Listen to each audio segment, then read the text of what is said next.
Hi, my name is Alfred Brock, and we're going to be going over some information from the National Institute on Drug Abuse, and you can find it at drugabuse.gov, publications, drug facts, drug driving.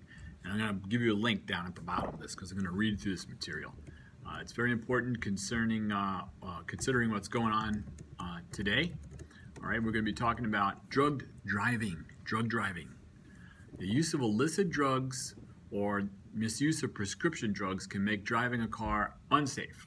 Completely unsafe. Just like driving after drinking alcohol, drug driving puts the driver, passengers, and others who share the road at risk, life risk. Now, why is drug driving dangerous? Drugged driving, as well as drunk driving. The effects of specific drugs differ depending on how they act in the brain. For example, marijuana can slow reaction time, impair judgment of time and distance, and decrease coordination. Now, drivers who have used cocaine or methamphetamine can be aggressive and reckless when driving, and certain kinds of sedatives called benzodiazepines can cause dizziness and drowsiness, and all of these impairments can lead to vehicle crashes. And there's something called polydrug use. That's when someone uses more than one drug at a time, and now this person is having all these effects from the materials, and they get into the car, and now we've got a problem. Now, research studies have shown negative effects of marijuana on drivers, including an increase in lane weaving, poor reaction time, and altered attention to the road. Use of alcohol with marijuana made drivers more impaired, causing even more lane weaving. So that's that polydrug problem that we were talking about. It's difficult to determine how specific drugs affect driving because people tend to mix various substances, including alcohol. It gets mixed in there all the time. And as we know, that's a serious problem all by itself. But we do know that even small amounts of some drugs can have a measurable effect. As a result, some states have zero tolerance laws for drug driving. Just don't do it. This means a person can face charges for driving under the influence, DUI, if there's any amount of drug in the blood or urine. It's important to note that many states are waiting for research to better define blood levels that indicate impairment, such as those they use with alcohol. But as soon as you introduce more than one drug into this mix, you've got a serious problem. Now, there's going to be a link here where you can read more about commonly abused drugs and their health effects, which can impair driving. And I want to recall that we use the word illicit, and illicit refers to use of illegal drugs, including marijuana, according to federal law, and misuse of prescription drugs. So that's an illicit drug. Now, how many people take drugs and drive? According to the 2016 National Survey on Drug Use and Health, that's the NSDUH. In 2016, 20.7 million people aged 16 or older drove under the influence of alcohol in the past year, and 11.8 million drove under the influence of illicit drugs. So that's quite a large number of people out there doing this. So stopping it is a good idea. Just don't do it. Now, the findings also show that men are more likely than women to drive under the influence of drugs or alcohol. So guys, take a break. Don't get behind the wheel. And a higher percentage of young adults aged 18 to 25 are recorded as driving after taking drugs or drinking than adults 26 or older. So you're younger, you're doing it, stay away from the car. Just forget about it.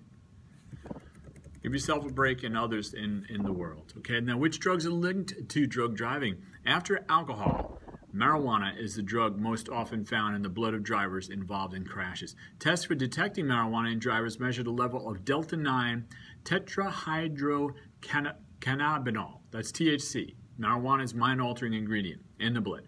But the role that marijuana plays in crashes is often unclear.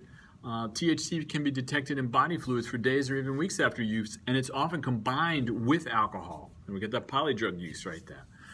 And that's dangerous. The risk associated with marijuana in combination with alcohol, cocaine, or benzodiazepines appears to be greater than that for either drug by itself.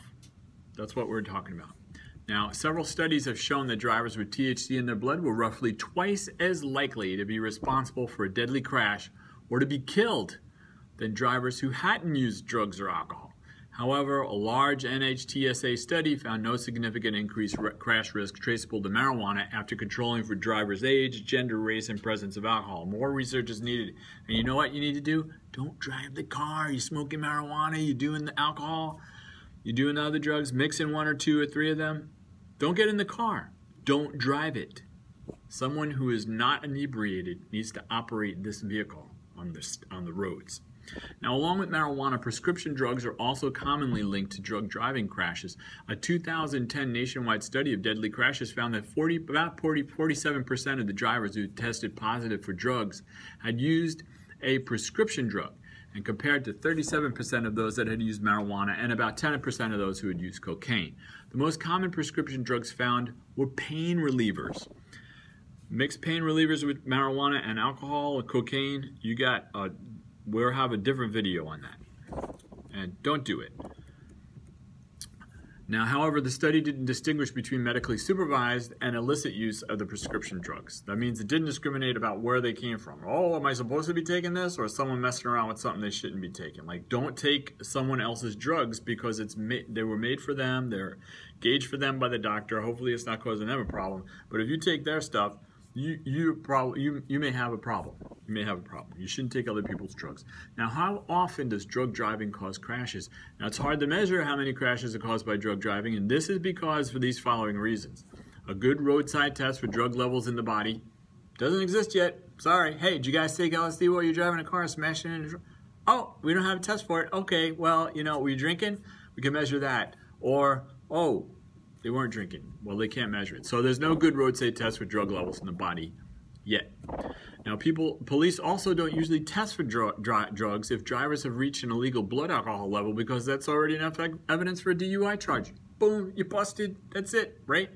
You could be smashed out of your brains with other things and really on a course of destruction, but they've got the alcohol, so they go with that. Now, many drivers who cause crashes are found to have both drugs and alcohol or more than one drug in their system. Back to the polydrug problem. Talking about that. Making it hard to know which substance had the greater effect. And hey, do you need to know? When you start mixing it, other things happen. Got a different video for that. Now, one NHTSA study found that in 2009, 18% of drivers killed in a crash tested positive for at least one drug. Do you want to be one of those 6 of people? You don't want to be one of them. You want to stay alive, be happy, I'm sure. Love your family and be loved back. A 2010 study showed that 11% of deadly crashes involved a drug driver. 11%, hey, that's a little more than 1 out of 10.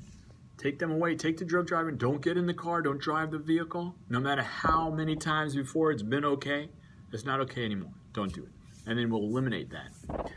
So, and let's go through drug driving in older adults. In 2010, more than a quarter of drug drivers in deadly crashes were aged 50 years or older. So come on, guys and ladies and gentlemen. Illicit drug use in adults aged 50 to 59 has increased, more than doubling from 3% in 2002 to 7% in 2010, and we know it's even worse now.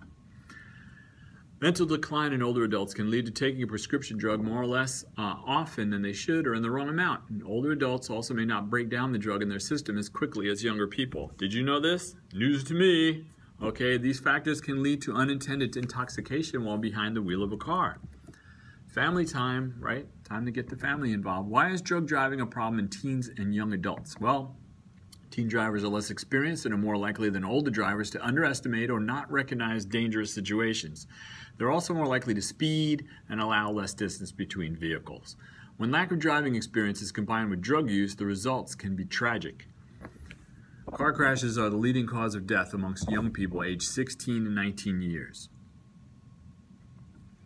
A 2011 survey of middle and high school students showed that in the 2 weeks before the survey, 12% of high school seniors had driven after using marijuana. I don't want them on the road.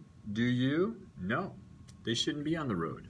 They're risking their lives and other people's lives. Now, compared to around 9% who had driven after drinking alcohol. All right, and we don't have the figures on both of them, but we know that was happening too, don't we? Now, what steps can people take to prevent drug driving? Well, because drug driving puts people at a higher risk for crashes, public health experts urge people who use drugs and alcohol to develop social strategies to prevent them from getting behind the wheel of a car while impaired.